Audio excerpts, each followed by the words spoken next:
ஓம் ஸ்ரீ மாத்ரே ராமகிருஷ்ணரி. கொஞ்ச நாளாக நம்மளுடைய சத்சங்கம் அனுபவிச்சுட்டு இருக்கோம். பகவானுடைய நாமா சொல்கிறதுனால நமக்கு என்ன பலன் கிடைக்கிறது அதை பார்த்துட்ருக்கோம்.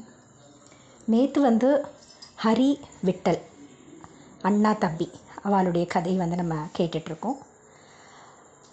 ஹரிக்கு சுவாமி மேலே பக்தி கிடையாது. அதாவது எதுவுமே கிடையாது. அவனுக்கு நல்ல விஷயங்கள் பிடிக்காது, நல்ல பழக்கங்கள் பிடிக்காது, பகவான் பிடிக்காது, எதுவுமே பிடிக்காது.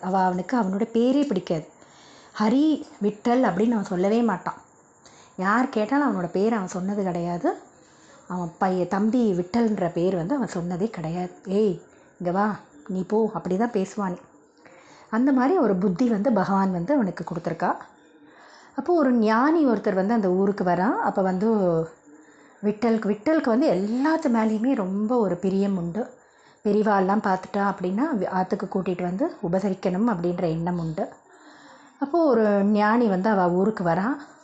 வந்த உடனே விட்டலுக்கு கூப்பிடணும் அப்படின்னு. ஏன்னா நாளுக்கு நாள் அவனுடைய அண்ணாவுடைய செயல்கள் அவனுக்கு ரொம்ப கொடூரமாக இருக்குது. அவனுக்கு ஒரு சின்ன வயசில் ஒரு எண்ணம் இருந்தது. பெருசாக ஆக அந்த எண்ணம் ரொம்ப கொடுமையாக போய் அவனுடைய பழக்க வழக்கங்கள்லாம் ரொம்ப ஒரு எல்லாருக்கும் பிடிக்காத மாதிரி இருக்கிறதுனால யோசிக்கிறான், இவர் எப்படி நம்ம வீட்டுக்கு கூப்பிடுறது, அவன் இருப்பானே, ஏதாவது சொல்லிடுவானே அப்படின்ட்டு. ஆனால் ஞானி இல்லையா, தெரியறது, எதுக்கோ யோசிக்கிறான் குழந்தை அப்படின்னு சொல்லிட்டு, நான் வரேன் உங்கள் வீட்டுக்கு அப்படின்னு ஞானி அவரே சொல்கிறார். ஆனால் அவனுக்கு ரெண்டு மனசு. வரேன்னு சொல்கிறவரை வேண்டான்னு சொல்ல அவனுக்கு முடியலை. அதனால் கூட்டிகிட்டு போகிறான். ஆனால் விட்டல் சொல்கிறான், எங்கள் அண்ணா இருப்பா, எங்கள் அண்ணாவுக்கு இந்த மாதிரின்னு. அவர் சிரிச்சுக்கிட்டே பேசாமல் வந்துடுறான். அண்ணாவுக்கு பிடிக்காது அப்படின்ட்டுலாம் எல்லாமே அவன் சொல்கிறான், எல்லா விஷயத்தையும் சொல்கிறான் அண்ணாவை பற்றி. ஆனால் ஞானி சிரிச்சுக்கிட்டே இருக்கா. வந்துடுறான். வந்துட்டு அந்த ஞானியை பார்த்தோன்னே ஹரிக்கு பயங்கர கோபம். அப்படியே விறுவிறுன்னு கதவை சாத்தின்னு போயிடுறான். போயிட்டு அந்த ஆற்றுக்குள்ளேயே கதவை சாத்தின்றான் ஒரு ரூமில். அப்போ இவர் உட்காந்துக்கிட்டு என்ன பண்ணுறான், ஒன்றுமே பண்ணலை. அதனால் உடனே அவன் இல்லவே இல்லை போல இருக்குது, கிளம்பிட்டா அப்படின்னு நினச்சிட்டு கதவை திறந்துட்டு வரான். வந்தவுடனே அவர் அப்படியே அவன் அந்த சைடு இந்த சைடு போகாத மாதிரி அப்படியே லாக் பண்ணிவிட்டு, உன் பேர் என்ன அப்படின்னு கேட்குறார். சொல்லவே மாட்டேங்கிறான். வேறு உன் தம்பி இருக்கானே, அவன் பேராச்சும் சொல்லு, நான் உடனே கிளம்பிடுவேன் அப்படின்னு. 2 பேரும் அவன் சொல்லவே இல்லை. ஏதோ பேச்சு கொடுக்குறார் அவனுக்கு. அப்படியே எப்படியாவது இங்கேருந்து தப்பிக்கணும் அப்படின்னு பார்க்குறான். அவர் பேசிகிட்டே இருக்கார். அவன் அதை கவனமும் அவனுக்கு கிடையாது. அந்த பிடியிலேருந்து தப்பிக்கணும் அப்படின்னு அப்படிங்கிறான். உடனே அவர் என்ன சொல்கிறாரு, சரி நான் இந்த ஊருக்கு வந்தேன், இந்த மாதிரி கிருஷ்ணன் அப்படின்னு ஒருத்தன் இங்கே இருக்கான், அவனை போய் பாருங்கோன்னு ஒருத்தர் சொன்னால், நீ தான் கிருஷ்ணன் நினைக்கிறேன், அவனோட அடையாளமெல்லாம் உனக்கு இருக்குது, இந்த மாதிரி தான் முரண்டு பிடிப்பாவன், கிருஷ்ணன் இந்த மாதிரி தான் அப்படின்னு சொல்லி சொன்னான் அப்படின்னு. உடனே அவன் அதுக்கெல்லாம் இதே பண்ணலை.